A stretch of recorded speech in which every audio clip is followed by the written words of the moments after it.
Hi everyone! So this is me, Jill Dennis, and welcome back to another vlog. So today guys is mag-unboxing tayo today. Meron tayo ditong iPhone 14 Pro Max. Ayan.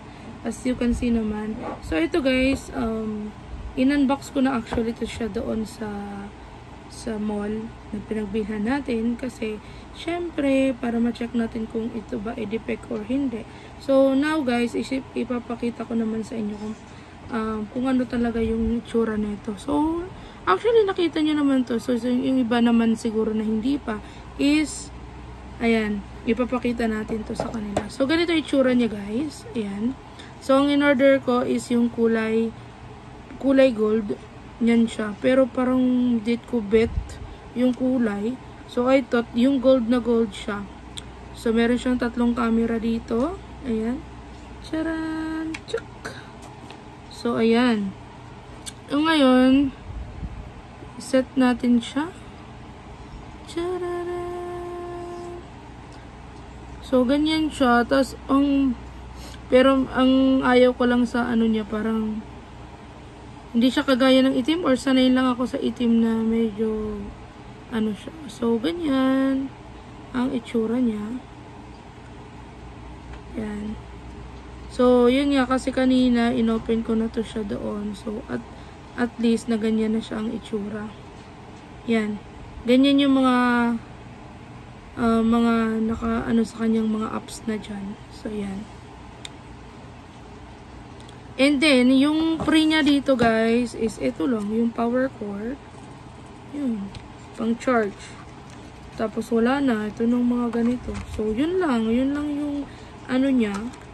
Yung free niya dyan sa iPhone 14 Pro Max.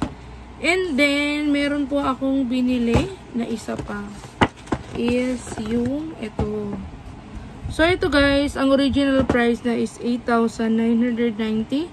But, yung pag binili mo siya, is straight payment. So, 6,500 na lang siya. So, pakita ko sa...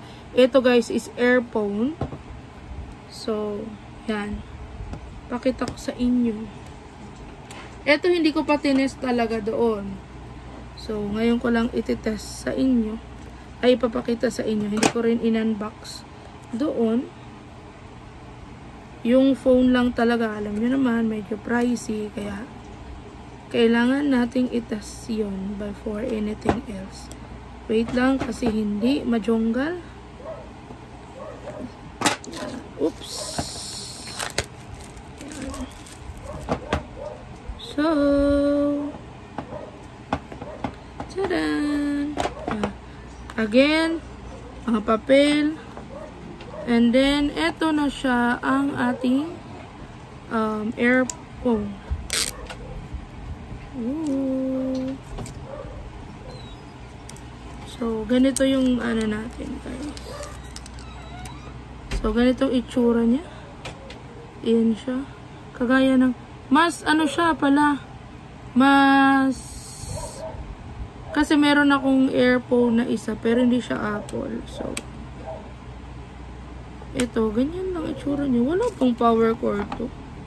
So yun, ang bigat, mas mabigat lang siya. So that's it guys. Ayun lang ang ating ano. Thank you so much for watching ang ating unboxing. So thank you so much for watching. I hope you subscribe to my channel para makabili pa tayo ng maraming ganito. So anyway, bye!